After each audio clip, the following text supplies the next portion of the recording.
Hello, Shri Swami Samarth. कसे आहेत तुम्ही सगळे? मस्त आहेत ना? मस्तच राहा.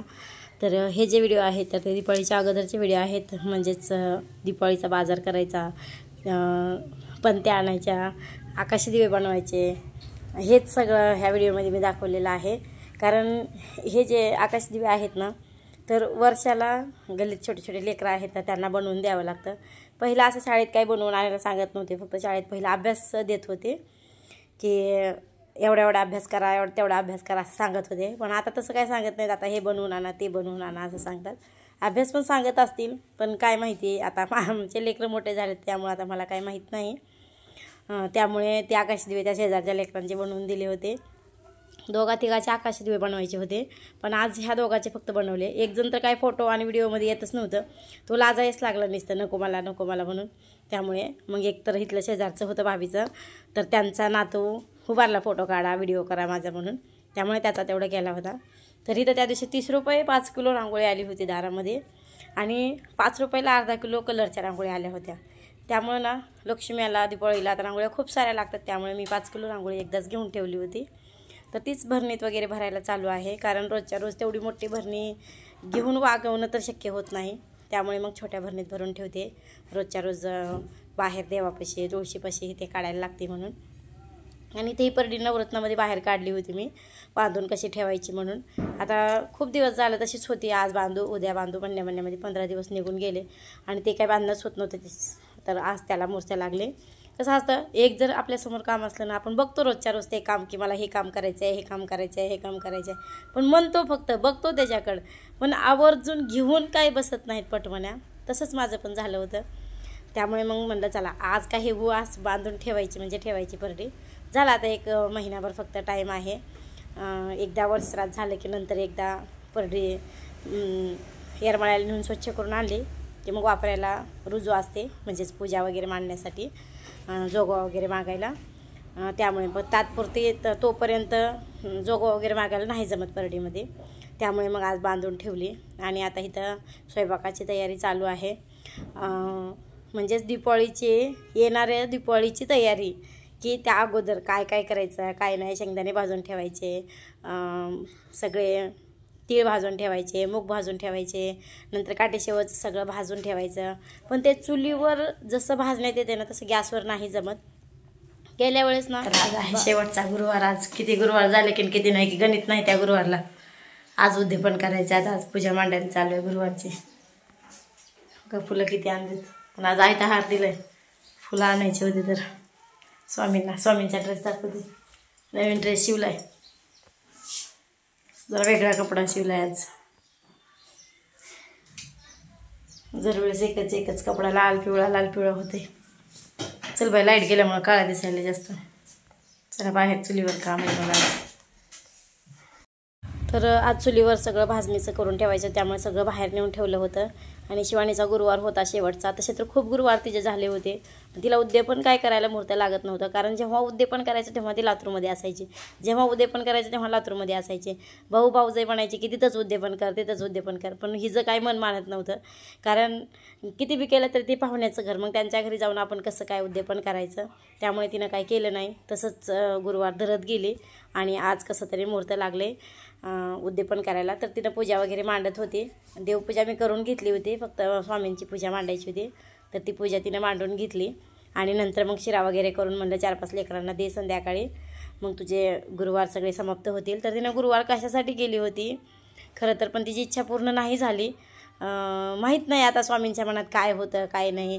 पहिल्यांदा एकदा तिनं गुरुवार केली होती, तर तेव्हा आमचं जे मण्या होता तर तो गेल्याला महागारी आला होता. पण तिला पण वाटलं की ह्या वेळेस पण येईल महागारी, पण नाही तसं झालं, आला नाही तो महागारी. माहीत नाही आता कधी येईल काय येईल, तो त्याला घेऊन गेले का काय केले काय माहिती. तर मण्या महागारी यावं म्हणून तिनं गुरुवार केली होती खरं तर, पण तो काही महागारी आला नाही. त्यामुळे तिचं मनच होत नव्हतं की उद्यापन करावं असं उल्हासानं म्हणून. तेव्हा मण्या जर आला असताना तर खूप उल्हासानं केलं असतं, पण तो आला नाही. त्यामुळे ती जरा नाराजच होती. म्हणून फक्त थोडासा शिरा केला आणि 5 लेकरांना थोडा दिला आणि तिनं गुरुवार संपवून टाकले तिचे. आणि आजचा दिवस पण चांगला होता, त्यामुळे मग आज गुरुवार तिनं उद्यापन केलं. तिची पूजा वगैरे मांडली. तोपर्यंत माझं आणि काकूचं बाहेर शेंगदाणे भाजून घेतले आणि काठीशेवचं सगळं भाजून घेतलं. मग एकदा शिवानी आणि मामा तिचं बाहेर गावाला चालले होते. तेव्हा शिवानीला इथून सांगितलं होतं काटे शिवानी चिवडा बनवून आण म्हणून. तर तेव्हा चूल मांडायला आमच्याकडे सरपण नव्हतं, त्यामुळे चुलीवर काय मी केलं नाही, गॅसवरच भाजून घेतलं. तर तेव्हा काटेशेव माझी साधलीच नाही, का तर गॅसवर व्यवस्थित असं भाजायलाच नाही आलं आणि वळकायला पण नाही आले भाजले का नाही. तर त्यामुळे काटेशेव माझी तेव्हा बिघडली म्हणजे खायला चांगली लागत होती, पण एकतर नरम बी पडली आणि तेल पण पिली. काटेशेव जास्त नरम पडली पण तेल पण पिली. आणि तेव्हा पावसाळा पण खूप होता, त्यामुळे मला वाटलं एखाद्या वेळेस पावसामुळे नरम पडली असेल, पण तेल पण जास्त पिली. नंतर माझ्या लक्षात आलं की आपण ह्या वेळेस व्यवस्थित असं भाजलंच नाही, भाजणीचं जे आहे ते तांदूळ वगैरे, त्यामुळे आपली काटेशेव बिघडली ह्यावेळेस. तरी त्या काटेशेवासाठी तांदूळ आणले होते, तर ते तांदूळ थोडेसे काळपट वाटत होते, त्यामुळे मग हे तांदूळ धुवून घेतले, का तर त्याचा वास वगैरे सगळा निघून जाईल तांदळाचा.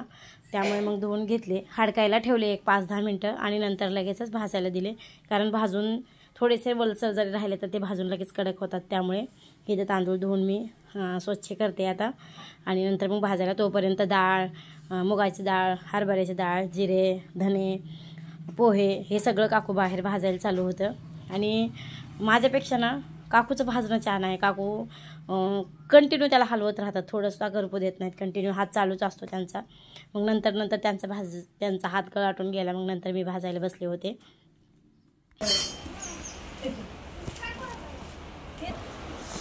भाजायला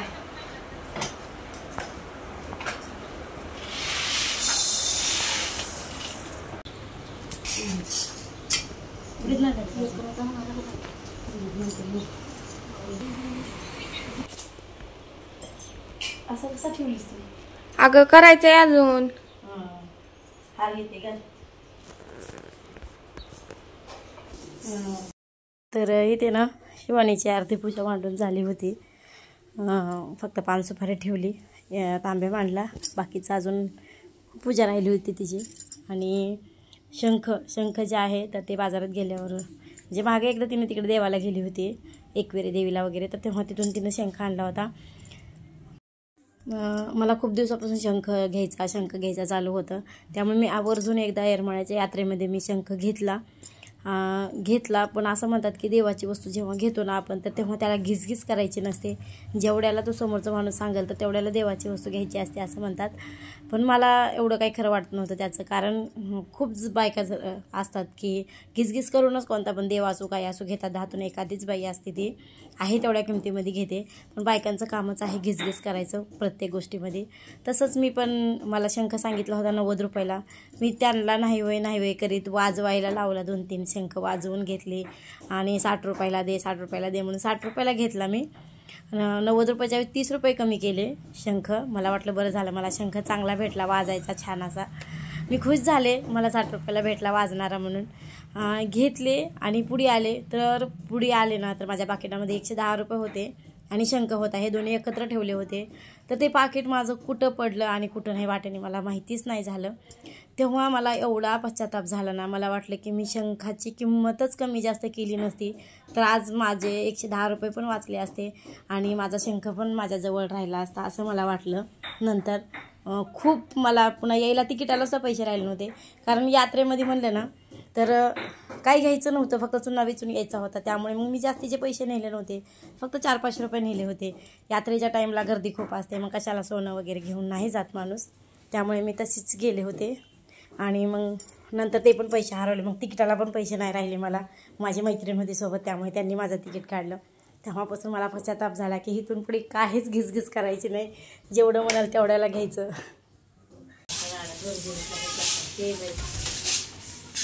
तेवढं बघून टाकून उपचा पाला टाकते जाऊ चालेल आता एकदाचे.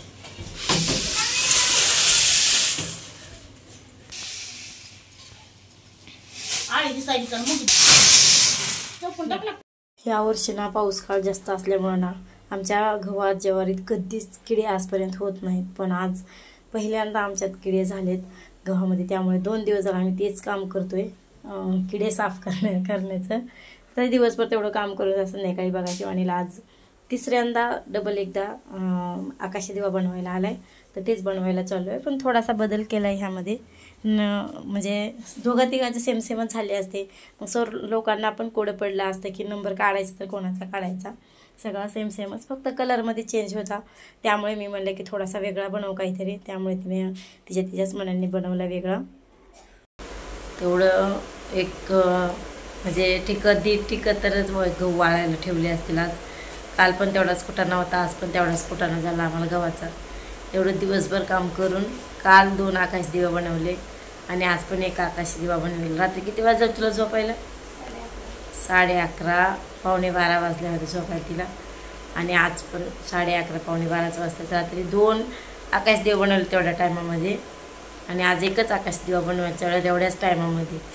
कालचे आकाश दिवे आहेत ते जरा सोपे होते, हे जरा असे अवघड आहेत.